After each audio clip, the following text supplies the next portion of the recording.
ഇറാൻ്റെ മിസൈൽ ശേഖരം നശിച്ചിട്ടില്ലെന്ന് അമേരിക്കയുടെ ഇൻ്റലിജൻസ്.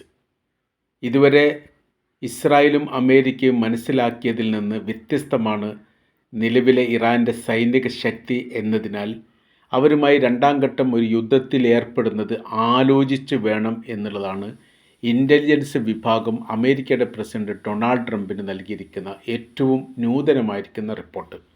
പഠിക്കുകയും മനസ്സിലാക്കുകയും കൃത്യത വരുത്തുകയും ചെയ്തതിൻ്റെ അടിസ്ഥാനത്തിൽ ഇതുവരെ കണ്ടതിൽ നിന്ന് വ്യത്യസ്തമായിരിക്കുന്ന ചില നിലപാടുകളാണ് തങ്ങൾക്ക് സമർപ്പിക്കാനുള്ളത് എന്ന തരത്തിൽ രേഖപ്പെടുത്തിയാണ് ഇൻ്റലിജൻസ് ഈ റിപ്പോർട്ട് സമർപ്പിക്കപ്പെട്ടത്.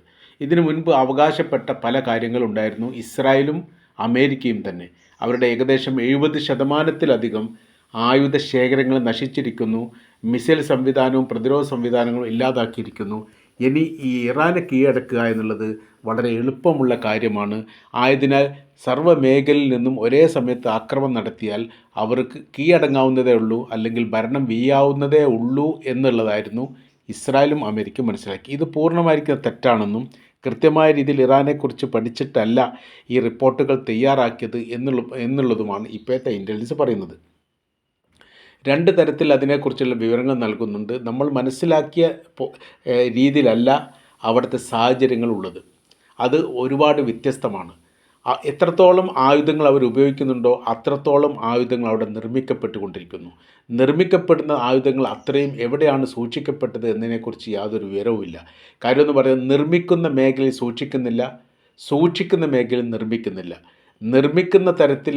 നിർമ്മിക്കുന്ന സ്ഥലത്തുള്ള ഉദ്യോഗസ്ഥരല്ല സൂക്ഷിക്കുന്നിടത്തുള്ളത്, സൂക്ഷിക്കുന്നിടത്തുള്ള ഉദ്യോഗസ്ഥരല്ല നിർമ്മിക്കുന്നതിൽ നിന്ന് അവിടേക്ക് എത്തിക്കുന്ന ഉദ്യോഗസ്ഥർ. എല്ലാം വ്യത്യസ്തമാണ്. പരസ്പരം അങ്ങോട്ടും ഇങ്ങോട്ടും ബന്ധമില്ലാത്ത രീതിയിലും ആർക്കും ആരെയും തിരിച്ചറിയാത്ത രീതിയിലുള്ള സംവിധാനം ഒരുക്കിയതിൽ ഇറാൻ വിജയിച്ചിരിക്കുന്നു.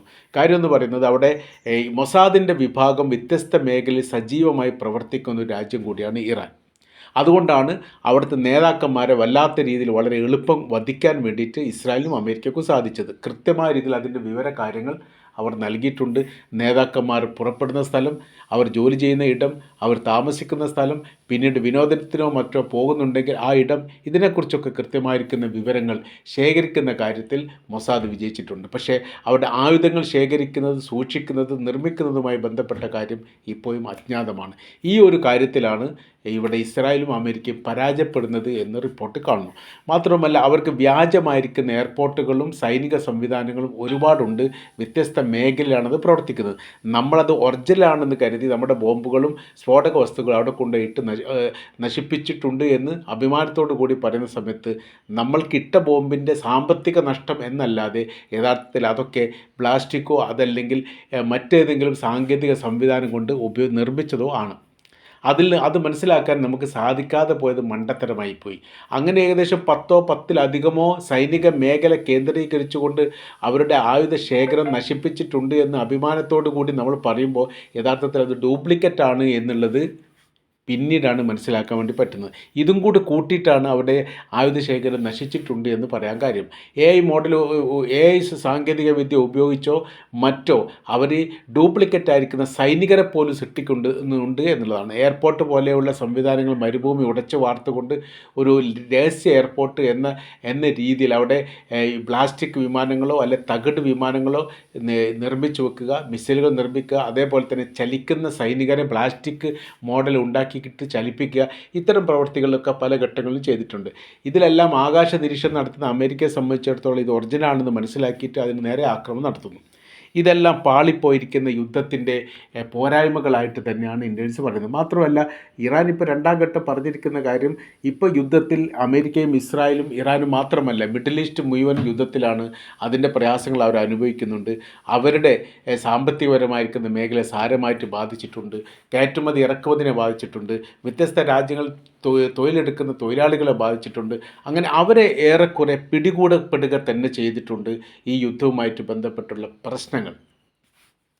അതുകൊണ്ട് അവർ ഇറാൻ ആക്രമിച്ചിട്ടില്ല എന്നൊരു യാഥാർത്ഥ്യം നിലനിൽക്കെ തന്നെ യഥാർത്ഥത്തിൽ അവരെ ഇറാൻ ആക്രമിക്കുന്ന സമയത്തും യുദ്ധം തന്നെയാണ് എന്നുള്ളത് കൃത്യമാണ്. ഇപ്പോൾ രണ്ടാമത് ഇറാൻ പറഞ്ഞിരിക്കുന്ന കാര്യം മിഡിൽ ഈസ്റ്റ് കടന്നും തങ്ങൾ യുദ്ധം എന്നുള്ളതാണ്.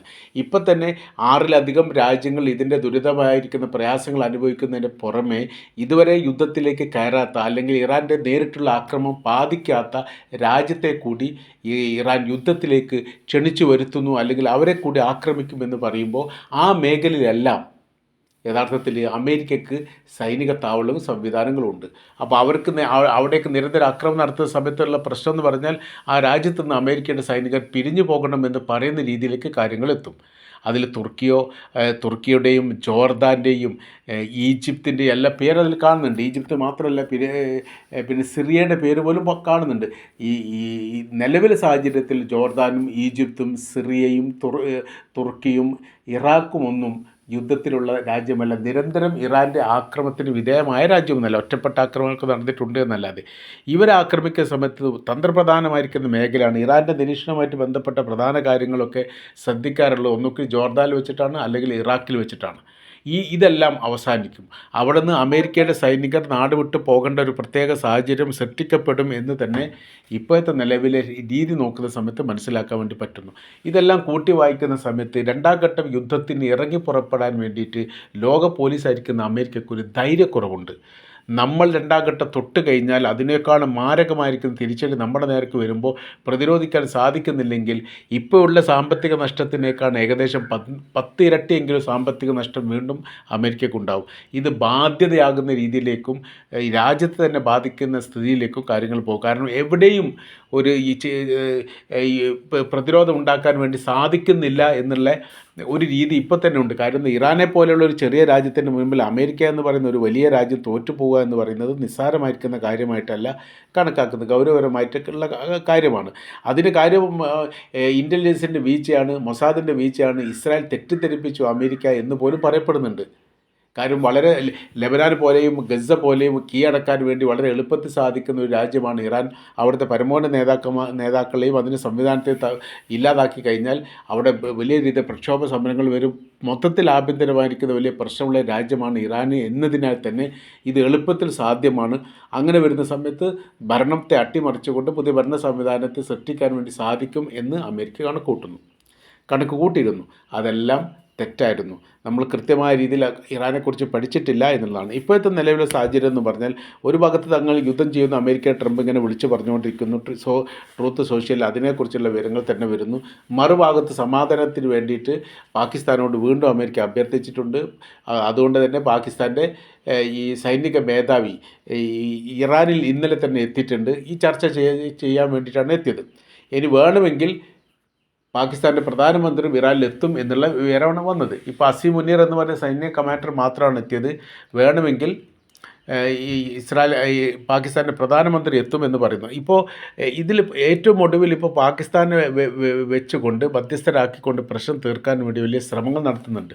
അപ്പോൾ അതിൽ ഇറാൻ മുന്നോട്ട് വെക്കുന്ന നിലപാടിൽ നിന്ന് അവർ മാറ്റം വരുത്തുന്നില്ല എന്നുള്ളതാണ് അമേരിക്കയെ സംബന്ധിച്ചിടത്തോളം ഏറ്റവും വലിയ വിഷയം. ഹോർമുസിൻ്റെ കാര്യത്തിൽ തങ്ങൾ വിട്ടുവീഴ്ചയ്ക്കില്ല. ഹോർമുസ് തങ്ങളുടേതാണ് എന്ന് അമേരിക്ക സമ്മതിക്കണം, ലോകരാജ്യങ്ങളും സമ്മതിക്കണം. ഇതാണ് മുന്നോട്ട് വെച്ചിരിക്കുന്ന ഇറാൻ്റെ നിർദ്ദേശം.